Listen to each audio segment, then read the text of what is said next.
नमस्कार। हम लोग देखेंगे राजकीय इंटर कॉलेज प्रवक्ता परीक्षा 2015 इतिहास विषय का अध्यावार व्याख्यात्मक हल प्रश्न पत्र। ये जो परीक्षा तिथि है 15/9/2015 को हुई थी और इसके जो क्वेश्चन हैं ये बहुत ही LTGIC के लिए महत्वपूर्ण है, तो आप लोग ध्यानपूर्वक देखिएगा। देखते हैं, निम्नलिखित स्थलों में कौन सा प्रागैतिहासिक शैल चित्रकला के लिए प्रसिद्ध है? तो आंसर होगा भीमबेटका। फिर दूसरा देखते हैं, कालक्रम से लगाएं।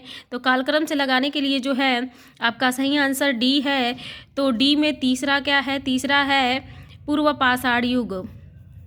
पूर्व पाषाण युग, पूर्व पाषाण युग। फिर चौथा आता है, चौथा जो है नव पाषाण। ठीक है, नव पाषाण। उसके बाद से दूसरा आता है, दूसरे नंबर पे क्या है? तो कांस्य युग। और लास्ट में जो है वह, क्योंकि पता है लोहे की पहचान सबसे लास्ट में होती है, तो लौह युग जो है सबसे लास्ट में आएगा। आगे हम लोग देखेंगे, निम्नलिखित हड़प्पीय स्थलों में कहाँ से मजदूरों के मकानों के अवशेष प्राप्त हुए हैं? तो हड़प्पा से। ठीक है ना। फिर आगे हम लोग देखेंगे, निम्नलिखित हड़प्पाकालीन स्थलों में से किसमें नाली के निर्माण में लकड़ी का प्रयोग किया गया है? कालीबंगा। आगे फिर हम लोग देखेंगे कि निम्नलिखित में कौन सी धातु लोथल से विपरीत नहीं है? तो जो है चांदी। चांदी जो है लोथल से विपरीत नहीं है। आगे हम लोग देखेंगे, विपरीत मतलब लोथल से प्राप्त नहीं हुआ है। और एक मुद्रा पर एक व्यक्ति बाघ से लड़ता हुआ अंकित है, यह किस हड़प्पन स्थल से प्राप्त हुई है? तो यह जो है मोहनजोदड़ो से प्राप्त है। आगे हम लोग देखेंगे, किस हड़प्पी स्थल से एक योगी की मूर्ति प्राप्त हुई है? तो इसका सही आंसर होगा मोहनजोदड़ो। फिर हम लोग देखेंगे, इनमें से किसमें जो है सभा एवं समिति को प्रजापति की 2 पुत्रियां कहा गया है? तो सही आंसर होगा अथर्ववेद में सभा और समिति को प्रजापति की 2 पुत्रियां कहा गया है। आगे हम लोग देखेंगे, निम्नलिखित में से वैदिक साहित्य में कौन सम्मिलित नहीं है?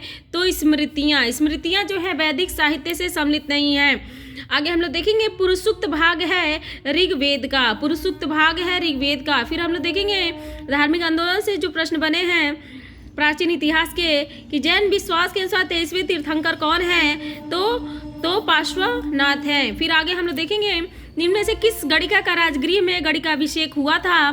तो सही आंसर है सालवती का। सालवती का जो है एक गणिका थी और राजगृह में इसका गणिकाभिषेक हुआ था। आगे हम लोग देखेंगे, इनमें कौन सा जैन धर्म के त्रिरत्न में नहीं है?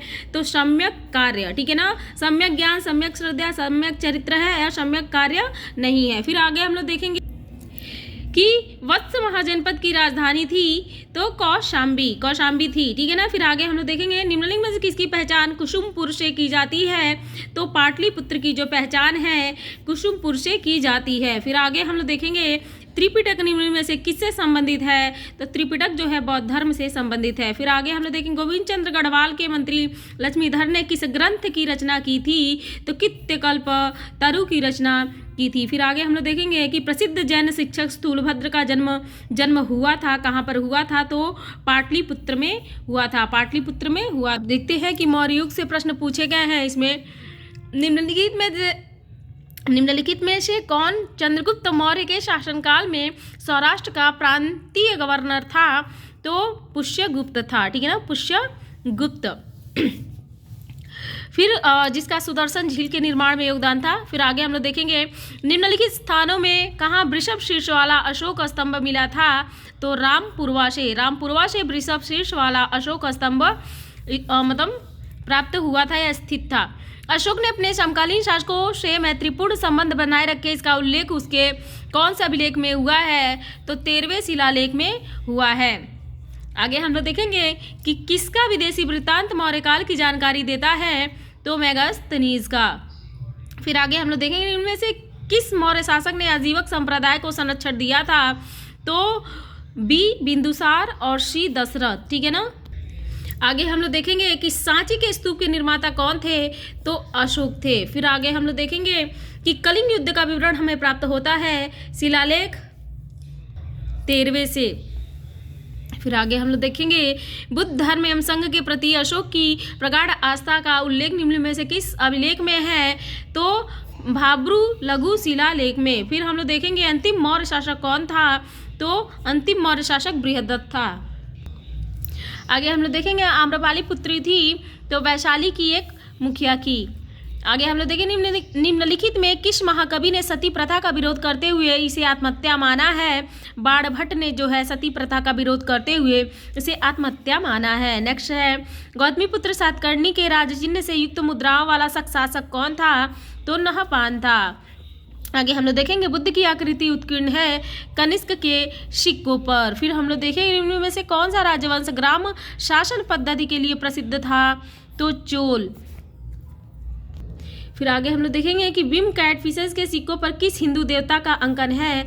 तो शिव का अंकन है। फिर हम लोग देखेंगे कि मंदसौर प्रशस्ति की रचना किसने की थी? तो वत्स भट्टी ने की थी। फिर आगे हम लोग देखेंगे निम्नलिखित साम्राज्यिक गुप्त नरेशों में से सर्वप्रथम चांदी की मुद्रा किसने जारी की थी? तो चंद्रगुप्त द्वितीय ने। फिर हम लोग देखेंगे हुडों का प्रथम आक्रमण किसके शासनकाल में हुआ? स्कंद गुप्त के। फिर देखेंगे पुलकेशिन तिथि के होल अभिलेख का रचनाकार कौन था? रवि कीर्ति था। फिर आगे हम लोग देखेंगे कि बाणभट्ट ने किसे हुड़ हरिर केसरी कहा है? प्रभाकर वर्धन को हुड़ हरिर केसरी कहा है। फिर आगे हम लोग देखेंगे तो ये मिलान करने के लिए है तो इसका जो सही आंसर होगा बी। तो ए का जो है वो दूसरा है। ए का दूसरा नव साहसाक चरित्र मतलब पद्म गुप्त से संबंधित है, ठीक है ना। फिर बी का पहला वाकपति राज गौड़हवों से संबंधित है। गौड़हवों वाकपति राज से संबंधित है। राज तरंगड़ी कलहड़ से संबंधित है और विक्रमांक देवचरित बिल्हड़ से संबंधित है, ठीक है ना। बी से विक्रमांक देवचरित तब बी से बिल्हड़, ठीक है ना। आगे हम लोग देखेंगे राजा हर्ष की पराजय का संदर्भ किस अभिलेख में मिलता है? तो एहोल अभिलेख से राजा हर्ष के पराजय का जो है संदर्भ प्राप्त होता है। फिर आगे दिया है मिलान करने के लिए तो इसका सही आंसर सी है। तो ए का गिरिनार शिलालेख मतलब रुद्रादमन प्रथम, ठीक है ना। बी का एक मतलब नासिक शिलालेख पुलुमामी, ठीक है ना। उसके बाद से जो है कहते हैं सी का जो है 4 इलाहाबाद स्तंभलेख, ठीक है ना, या प्रयाग प्रशस्ति समुद्रगुप्त का है। अभित्री स्तंभलेख स्कंद गुप्त का है, ठीक है ना। आगे हम लोग देखेंगे कांचगुप्त की ऐतिहासिकता का मुख्य साक्ष्य क्या है?